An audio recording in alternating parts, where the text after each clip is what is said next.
Hey everyone, welcome to Plants and Politics. I have a really great update on one of Trump's Capitol insurrectionists. It's time for an episode of Where Are They Now? Matthew Bledsoe was arrested. Patrick Montgomery was in court. Jonathan Manapa will stay in federal custody. No, I don't take responsibility at all.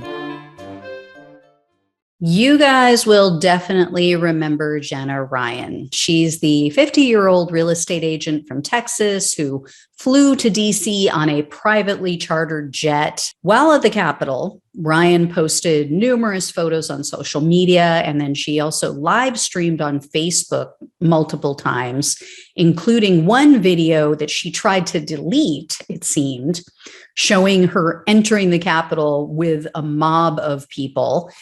In that video, as Ryan was walking towards the building, you heard her say, quote, "We are going to fucking go in here, life or death, it doesn't matter. Here we go." She then plugged her real estate services after she turned the camera to her face. And according to the FBI, as Ryan approached the door of the Capitol, you could clearly see that the door had been vandalized, the windows were broken, and the security alarms were blaring in the background. But she entered anyway, and you could hear her in the video chanting USA. She was yelling things like "Fight for freedom," "This is our house." And then she said, quote, "Here we are in the name of Jesus." Yes, because, Jesus would want you to break into a building and terrorize people because you fell for the lies propagated by a false idol that you worship. Yeah, that makes sense. Anywho, in one photo that she posted on Twitter, Ryan was seen standing next to a broken window, and she wrote, quote, "Window at the Capitol, and if the news doesn't stop lying about us, we're going to come after their studios next." In another Twitter post several hours after the Capitol attack, Ryan posted, quote, "We just stormed the Capitol. It was one of the best days of my life." Anyway, Ryan really made headlines after the Capitol attack because she actually granted news interviews. And she said in one of those interviews that she expected a pardon. She wanted her orange god, king of the Oompa Loompas, Donald Trump, to pardon her. She felt that he owed that to them. And then she got into a Twitter spat with someone, which really cost her in the end. The person posted a meme of Oprah Winfrey, and it was obviously, a take on her. And you get a car, and you get a car, whatever the heck she says. Anyway, it said, "And you go into jail, everybody go into jail." Well, Ryan replied to that tweet and said, quote, "Definitely not going to jail. Sorry, I have blonde hair and white skin, a great job, a great future, and I'm not going to jail." No commas in there anywhere. No punctuation whatsoever. So she went on to say, "Sorry to rain on your hater parade. I did nothing wrong." So, where to begin with these entitled, ignorant statements? First of all, so many of these people love to say a white privilege isn't real. It doesn't exist. Unarmed Black and brown people should just follow the orders of the cops. If they were obeying the law, then they wouldn't have gotten shot or they wouldn't be arrested.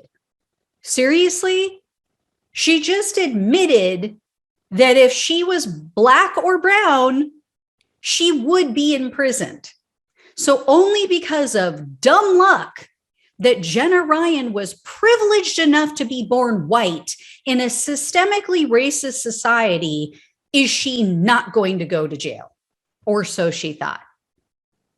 And to then say, "I did nothing wrong."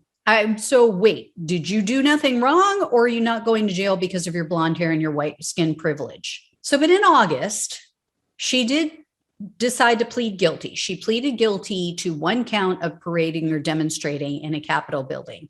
And she obviously, at least initially, thought that she was going to get a pass, because we've seen this, right? We've seen so many of these people, they plead to that one charge and they've been getting a slap on the wrist. They get to go home, they get probation, $500 fine, blah, blah, blah, right? Well, it seems that Ryan must have realized somewhere along the way that she may have miscalculated the importance of her white skin and blonde hair, because she wrote a letter to the court, and in it she said, quote, was trying to maintain my dignity to a mob of haters who were harassing me relentlessly by social media, phone, and email. And then she deflected the blame onto her attorney. And she said that she was mistakenly led to believe that, she'll only get a sentence of probation. So she felt emboldened then to say, oh, no, I'm not going to jail. I mean, did her attorney say it was because she was white and had blonde hair? I guess I'm free, right? I can do whatever I want. Woo, who knew? Anyway, Ryan also wrote in that letter, quote, I do not feel that I am immune to punishment due to my appearance and social status. My true feelings are not always displayed on my public social network. Much of my inner world is kept inside. Oh, gosh. It just keeps it all inside, guys. It's just, heartbreaking. Anyway, in court, Ryan then apologized. She said that she made a mistake, but then she tried to minimize what happened that day again and pointed out that she didn't engage in any violence and she didn't witness any violent actions. I guess she doesn't consider literally people breaking down doors violently and breaking windows violently, entering a building for the purpose of terrorizing and bullying people inside into doing what you want. I guess none of those violent actions are considered violence, but whatever. So luckily, U.S. District Judge Christopher Cooper didn't buy into all of this late and bogus display of contrition. At Ryan's sentencing, Judge Cooper said, quote, you've been very upfront that you feel no sense of shame or guilt. You suggested Antifa was somehow involved. And perhaps most famously, you said that because you had blonde hair and white skin, you wouldn't be going to jail.